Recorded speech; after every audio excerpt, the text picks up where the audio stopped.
శబరిమల. శబరి తపస్సు చేసిన పవిత్రమైన పర్వతం శబరిమల.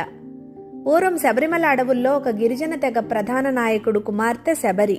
వారంతా దండకారణ్యం అడవుల్లో నివసిస్తూ శబరులు అని పిలువబడేవారు. ఆమె చిన్నప్పటి నుంచి దైవభక్తి కలిగి ఉండేది. తమ గిరిజన ఆచారాలకు దూరంగా వెళ్లి తపస్సు మార్గం ఎంచుకుంది. తన గురువు మాతంగ మహర్షి అనుమతితో రాముణ్ణి దర్శించేందుకు 1000 ఏళ్లు తపస్సు చేసింది. చివరికి రాముణ్ణి దర్శించి మోక్షం పొందింది. శబరి తపస్సు చేసిన పవిత్రమైన పర్వతం శబరిమల అనే పేరుతో ప్రసిద్ధి చెందింది. తరువాత కాలంలో మహిషి సంహారం తరువాత అయ్యప్ప స్వామి అడవుల గర్భంలో యోగం చేయడానికి ఒక నిశ్శబ్ద దివ్యస్థలం ఎంచుకున్నారు. ఆ తపోభూమి శబరిమల. అయ్యప్ప యోగ పట్ట ధ్యానాసనంలో ఉంటారు.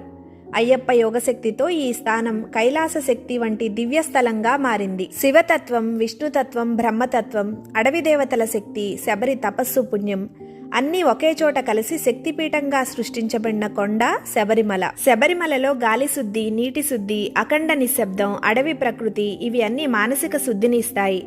భక్తులు శబరిమల అడవిలో అడుగు పెట్టగానే అంతరంగ శాంతి. ఇది చాలా మందికి మొదటి 10 నిమిషాల్లోనే అనుభవం అవుతుంది. నియమాలు పాటించి శుద్ధ ఆచారంతో వచ్చిన భక్తులకు శరీరం తేలికై మనస్సులో నిశ్శబ్దం, కన్నీళ్లు వచ్చేంత ఆనందం వస్తాయి. చాలా మంది చెప్పిన అనుభూతి గిరిలో మనతో పాటు ఒకరు నడుస్తున్న అనుభూతి పొందుతారట.